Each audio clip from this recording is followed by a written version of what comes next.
안녕하세요. 은탑 소크라테스의 철학동화 존재는 낭비되지 않는다입니다. 오늘의 이야기는 지혜의 마법학교 위대한 교수진의 구성입니다. 지혜의 마법학교 시니어 호그와트의 교장실은 거대한 오크통을 개조해 만든 기묘한 공간이었습니다. 디오게네스 교장은 등나무 의자에 비스듬히 앉아 흙 묻은 발을 까딱거리며 소크라테스를 바라보았습니다. 자, 주임 교수. 이 학교의 마법은 후회라는 원료가 없으면 작동하지 않소? 당신이 데려오겠다는 그 친구들이 과연 우리 학생들의 아픈 마음을 만질 만큼 충분히 넘어져 본 사람들인지 증명해 보시오. 소크라테스는 인자한 미소를 지으며 곁에 선 파이돈에게 고개를 끄덕였습니다. 금발의 청년 파이돈은 단정한 카디건 소매를 걷어붙이고 자신이 조사해온 후회의 기록부를 펼쳤습니다. 첫 번째는 키케로입니다. 파이돈의 맑은 목소리가 교장실에 울려 퍼졌습니다. 그는 로마 공화정 최고의 권력자이자 가장 화려한 인맥의 중심에 섰던 위대한 정치가였습니다. 하지만 권력의 정점에서 내려오고 공화정이 무너져 내릴 때 이익과 생존으로 맺어졌던 수많은 거물급 지인들이 하루아침에 등을 돌리는 뼈아픈 배신을 겪어야 했습니다. 평생을 권력과 쓸모라는 세상의 잣대 속에서 가짜 우정의 에너지를 낭비했다는 깊은 회한, 그리고 인생의 가장 추운 겨울에 홀로 남겨졌던 그 뼈저린 고독이 그를 깨어나게 했습니다. 이제 그는 화려한 명함과 직함이 사라진 뒤 찾아오는 관계의 허무함으로 고통받는 시니어 제자들에게 조건이나 이익이 아닌 오직 미덕으로만 맺어지는 진짜 영혼의 연대, 그 고결한 우정의 마법을 가르치는 우리 시대의 진정한 우정의 교수가 될 것입니다. 두 번째는 세네카입니다.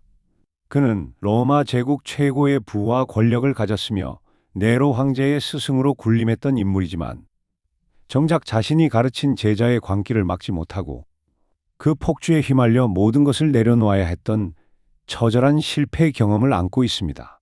세상의 온갖 풍파와 권력의 중심에서 누구보다 바쁘게 살았으나 정작 자기 자신의 영혼과 마주할 시간은 늘 부족했다는 뼈아픈 자책, 그리고 죽음이 코앞에 닥쳐서야 비로소 인생이 짧은 것이 아니라 우리가 시간을 낭비하고 있었음을 깨달았던 그 절망적인 회한이 그를 다시 세웠습니다. 이제 그는 뒤늦은 재테크나 타인의 시선에 휘둘려 진짜 자신의 시간을 잃어버린 시니어 제자들에게 어떤 소용돌이 속에서도 흔들리지 않는 마음의 평정심과 단 1분도 허투루 쓰지 않는 시간 지배의 마법을 가르치는 가장 현명한 길잡이가 될 것입니다. 세 번째는 동방의 스승 공자입니다. 그는 인과 예로 세상을 구원하겠다는 원대한 꿈을 품고 14년간 천하를 떠돌았으나 끝내 그를 알아주는 군주를 만나지 못한 채 상갓집 개라 조롱받으며 고향으로 돌아와야 했던 실패한 정치가였습니다. 특히 가장 아끼던 제자 아내의 죽음 앞에 하늘이 나를 버렸다며 통곡했던 그 지독한 상실감과 스승으로서 더 따뜻하게 보살피지 못했다는 회한은 그의 가슴에 깊은 낙인이 되었습니다.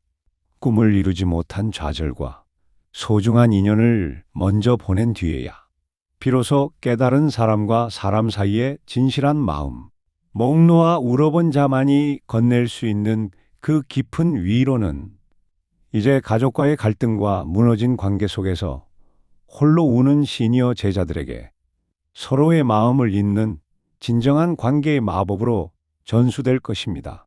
네 번째는 노자입니다.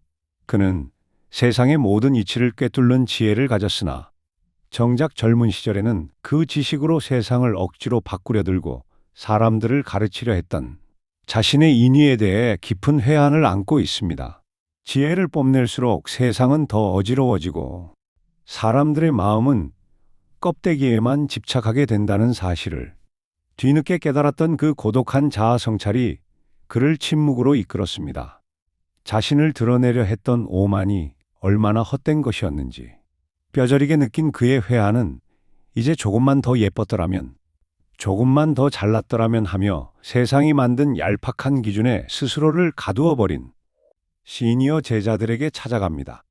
그는 억지로 꾸미지 않아도 그 자체로 존엄한 비움과 자연의 마법을 전수하며 타인의 시선에서 벗어나 온전한 자신으로 살아가는 법을 가르칠 것입니다. 마지막으로 아리스토텔레스입니다. 그는 온 세상의 지식을 집대성하고 위대한 제자 알렉산더를 가르친 인류의 스승이었으나 정작 제자의 폭주하는 욕망과 뒤틀린 습관을 바로잡지 못해 사랑하는 이들을 잃고 도망쳐야 했던 뼈아픈 실패의 기록을 가지고 있습니다. 그는 깨달았습니다. 차가운 논리와 방대한 지식만으로는 인간의 들끓는 본능을 바꿀 수 없으며 진정한 탁월함은 아는 것이 아니라 매일 반복되는 행동의 축적에 있다는 것을 말입니다. 자신의 철학을 삶의 습관으로 온전히 녹여내지 못했던 지난날의 통렬한 후에는 이제 은퇴 후 무너진 일상을 다시 세우고 싶은 시니어 제자들에게 삶을 근본적으로 바꾸는 탁월한 습관의 마법으로 전수될 것입니다. 그는 이제 지식의 전달자가 아닌 변화를 함께 걷는 실천적 동반자가 될 것입니다. 기록 보고를 마친 바이돈이 노트를 덮으며 덧붙였습니다. 이들은 모두 각자의 분야에서 정점에 올랐으나 동시에 가장 시린 후회의 밑바닥을 경험한 자들입니다. 시니어 호그와트의 교수로 이보다 더 완벽한 자격은 없습니다. 디오게네스 교장은 만족스러운 듯 껄껄 웃으며 무릎을 쳤습니다.